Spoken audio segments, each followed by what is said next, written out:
उत्तरांचल नामा में आप सभी का स्वागत है। मैं हूं शक्ति प्रकाश श्रीवास्तव। सरकार और संगठन की एकजुटता का नितिन दौरा। उत्तर प्रदेश की सियासत में वर्ष 2027 का विधानसभा चुनाव अभी भले कुछ समय दूर हो, लेकिन भारतीय जनता पार्टी ने उसकी तैयारियों का स्पष्ट संकेत अभी से देना शुरू कर दिया है। पार्टी के राष्ट्रीय अध्यक्ष नितिन नवीन का 2 दिवसीय लखनऊ दौरा इसी रणनीति का हिस्सा माना जा रहा है। राष्ट्रीय अध्यक्ष बनने के बाद उत्तर प्रदेश का उनका पहला औपचारिक दौरा केवल संगठनात्मक कार्यक्रम नहीं, बल्कि बीजेपी के चुनावी अभियान के शुरुआती शंखनाद के रूप में देखा जा रहा है। लखनऊ पहुंचने पर मुख्यमंत्री योगी आदित्यनाथ द्वारा स्वयं एयरपोर्ट पर स्वागत करना, भव्य रोड शो, प्रदेश पदाधिकारियों की मौजूदगी और लगातार संगठनात्मक बैठकों ने यह संदेश दिया कि बीजेपी 2027 के चुनाव को लेकर किसी भी प्रकार की ढिलाई के पक्ष में नहीं है। पार्टी यह दिखाना चाहती है कि सरकार और संगठन पूरी तरह एकजुट हैं तथा नेतृत्व में किसी प्रकार का मतभेद नहीं है। नितिन नवीन के दौरे का सबसे बड़ा संदेश संगठन को बूथ स्तर तक सक्रिय करना है। उन्होंने पदाधिकारियों को स्पष्ट निर्देश दिया कि मेरा बूथ सबसे मजबूत अभियान को और तेज किया जाए, नियमित प्रवास किया जाए तथा संगठनात्मक जिम्मेदारियों को गंभीरता से निभाया जाए। टिकट वितरण में मेरिट को प्राथमिकता देने और निष्क्रिय पदाधिकारियों पर कार्रवाई के संकेत भी इसी दिशा में महत्वपूर्ण माने जा रहे हैं।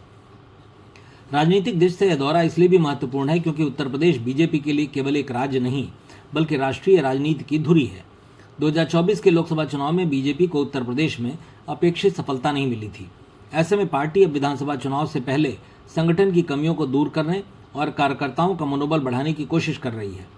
लखनऊ से दिया गया संदेश यही है कि चुनाव केवल सरकार के काम के भरोसे नहीं, बल्कि मजबूत संगठन के दम पर भी लड़ा जाएगा। नितिन नवीन ने अपने संबोधन में विपक्ष की नकारात्मक राजनीति से बचने और विकास के मुद्दों को जनता तक पहुंचाने पर विशेष जोर दिया। उन्होंने कार्यकर्ताओं से कहा कि सरकार की योजनाओं को सोशल मीडिया और जनसंपर्क के माध्यम से घर घर तक पहुंचाया जाए। यह बीजेपी की उस रणनीति का हिस्सा है जिसमें कल्याणकारी योजनाओं के लाभार्थियों को अस्थायी मतदाता आधार में बदलने का प्रयास किया जा रहा है। इस दौरे का एक और महत्वपूर्ण पहलू सामाजिक समीकरण है। हाल ही में घोषित नई प्रदेश कार्यकारिणी में विभिन्न क्षेत्रों, जातियों और सामाजिक वर्गों को प्रतिनिधित्व देने की कोशिश की गई। लखनऊ में आयोजित बैठकों के माध्यम से यह संदेश देने का प्रयास हुआ कि बीजेपी केवल सत्ता संचालन तक सीमित नहीं है, बल्कि संगठनात्मक विस्तार और सामाजिक संतुलन दोनों पर समान रूप से काम कर रही है। हालांकि यह भी सच है कि केवल संगठनात्मक मजबूती चुनावी जीत की गारंटी नहीं होती। बीजेपी के सामने महंगाई, बेरोजगारी, किसानों की समस्याएं, स्थानीय जनप्रतिनिधियों की प्रति नाराजगी और विपक्ष की संभावित एकजुटता जैसी चुनौतियां भी हैं। यदि पार्टी इन मुद्दों का प्रभावी समाधान प्रस्तुत नहीं कर पाती तो केवल शक्ति प्रदर्शन अपेक्षित परिणाम नहीं दिला पाएगा। दूसरी ओर विपक्ष के लिए भी यह दौरा एक स्पष्ट राजनीतिक संदेश है। बीजेपी ने चुनाव से कई महीने पहले ही चुनावी मशीनरी को सक्रिय करने का संकेत दे दिया। ऐसे में समाजवादी पार्टी, कांग्रेस और अन्य दलों पर भी अपनी रणनीति तेज करने का दबाव बढ़ेगा।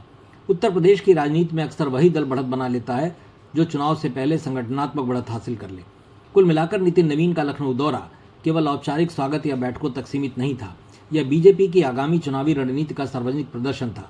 संगठन को अनुशासित करना, बूथ स्तर तक कार्यकर्ताओं को सक्रिय करना, नेतृत्व की एकजुटता दिखाना और विकास के एजेंडे को चुनावी विमर्श का केंद्र बनाना, इन सभी उद्देश्यों की झलक इस दौरे में स्पष्ट दिखाई दी। अब देखना यह होगा कि यह संगठनात्मक ऊर्जा अगले कुछ महीनों में जन समर्थन में कितनी बदल पाती है। इतना तय है कि नितिन नवीन के इस दौरे ने उत्तर प्रदेश विधानसभा चुनाव 2027 के लिए बीजेपी के अभियान की औपचारिक शुरुआत का संकेत अवश्य दे दिया है। मतलब की बात में आज बस इतना ही। कल फिर मुलाकात होगी इसी समय, इसी चैनल पर। तब तक के लिए नमस्कार।